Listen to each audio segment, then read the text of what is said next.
So how do you assess what type of, I suppose, budget guidance a project is going to need and how you're going to support the client in making sure that your design meets their budgetary requirements? Probably around their budget expectations for a large project, say over, 1.5 million or we would actually work off a square metre rate and we would get in the first. So we work under 4 phases of concept or schematic design, detailed design or design development, contract documentation and administration. And I'm sure your viewers know what they are.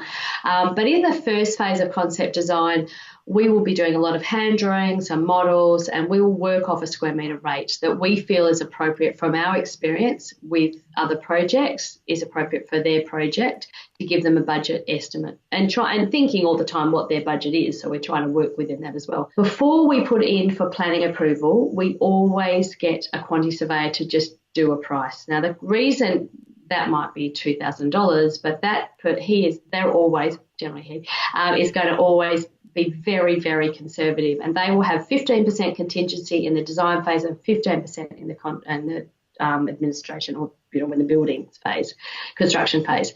And I think that gives people get a bit, oh my God, that's so over budget. I'm okay, well that's we can easily bring it back. So I always say to people, don't get too scared when it's over. Don't get too scared, because that's okay, because it's better to be over and work backwards than under and be on site and it's over. So let's deal with, I like to deal with all the problems at the beginning. So we work forward, and that's a continual tussle. So then we'll do a bit more design development. We'll get all the engineers involved, and then we actually we might bring a builder in at that stage, an independent builder. On large projects, we talk to 3 or 4 builders. I ring around referees, the clients, meet them, see if they have a synergy with them. And then we can bring them in earlier. At the end of the documentation phase, when we've obviously documented, where we would sometimes go to tender, for example, we don't generally do tender for high-end or residential, to be honest, but if we were going to tender, that's the phase at building licence. We will get the builder that we've selected to completely price it as in a fixed price. But we also bring the QS back and we ask them to do a price. So the builder doesn't know the QS's price, but we know that the QS is going to be conservative.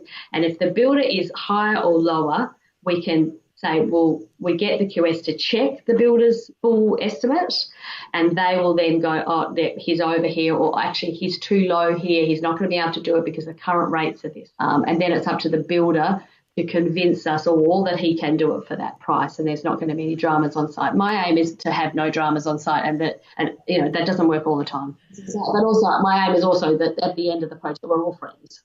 That's the aim, and very occasionally it doesn't work like that, but that's the aim of it. And so if we're on a much smaller project like a $450,000 house extension that we're doing at the moment, the client wanted to go to tender. I said, when you tender on a very small project, everyone's just fee bidding. They're not going to read the drawings. You're going to have dramas on site because they're going to have all these exclusions. And so we actually spoke to 3 builders. We picked one with really good referees. The client met them, and they're now pricing it. So we can, again, bring them in much earlier. And builders call that ECI, or early contractor involvement. On large projects, they're trying to do that more now. But I think that's a great thing, because the builder becomes part of the design team. So when we're documenting, they go, oh, look, yeah, I know you're going to do frame construction there or reverse brick veneer, but, we actually think this is cheaper at the moment, this is better, or we're getting better, whatever. So bringing them in as part of the design team, I say to clients, if we do bring a builder in the design team, in that detailed design phase,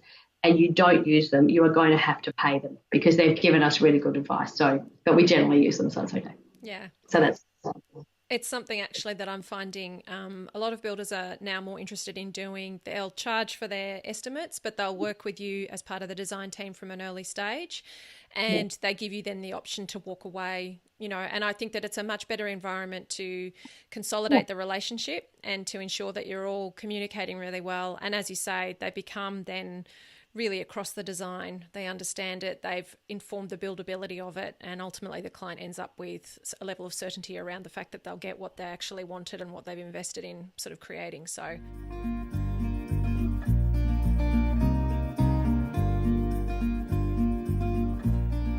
Hi, now before you go, I just wanted to share with you, there are 3 big mistakes that I see homeowners make when they're planning their renovation or building project. Mistakes that cause huge amounts of stress, cost overruns, time blowouts, and really ultimately make the journey of renovating and building much more difficult. Want to know what they are?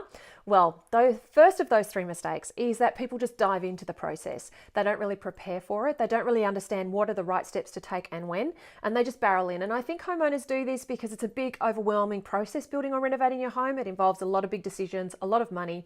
But unfortunately, if you're only ever taking steps ahead, not really knowing the full picture, it's very easy to get lost, misled, end up in a completely the wrong spot, and for it to be very expensive and time consuming to get yourself out of that position.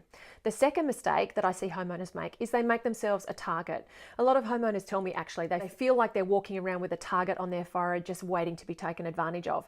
But unfortunately, a lot of homeowners don't do the work required to really inform themselves so that they know how to sift and filter the advice that they're receiving, so that they know how to not fall for the dodgy operators, and so that they know when they're being told something that they want to hear rather than what they need to hear. When you know how to put the right team of people around you and you know how to trust the advice that you're receiving, it will completely change the game for your renovation or building journey. The third mistake that I see homeowners make is that they don't invest in the design.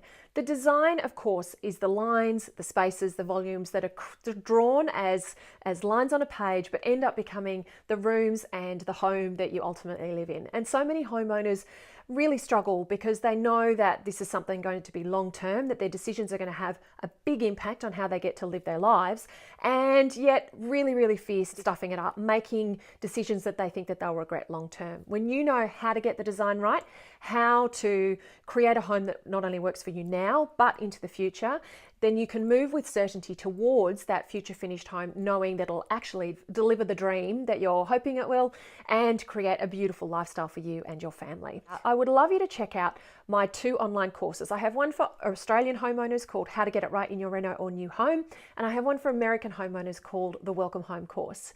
If you don't know the steps from start to finish of your renovation or building journey, from the point of talking with your local authority through putting your team together, getting the design right, getting all of your approvals, choosing your contractor or builder and getting your home built, that's exactly what these courses will help you do. I lay out step by step my own system that I've been using in over 250 projects in over almost 25 years in this industry, and I explain it to you in a step-by-step way that you can put into action on your project. I also help you really focus on what are the core fundamentals of a well-designed home. What does it look like to achieve good design? I have got minimum recommendations for dimensions. I've got some key things to help really pull out of you what it's going to be that you want from your home, so that you can really communicate that with the people that you're working with and get really clear on what's going to make a big difference for you and your family's lifestyle in your home. And I also have lots of tools and guides so that you can pull the right team together.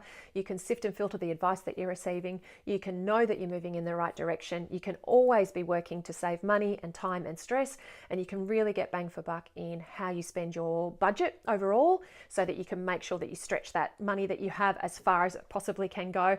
And ultimately, these courses are all about helping you create that future family home that you're dreaming of, that is perfect for you and your family, and that ultimately helps you feel great and that you feel great in.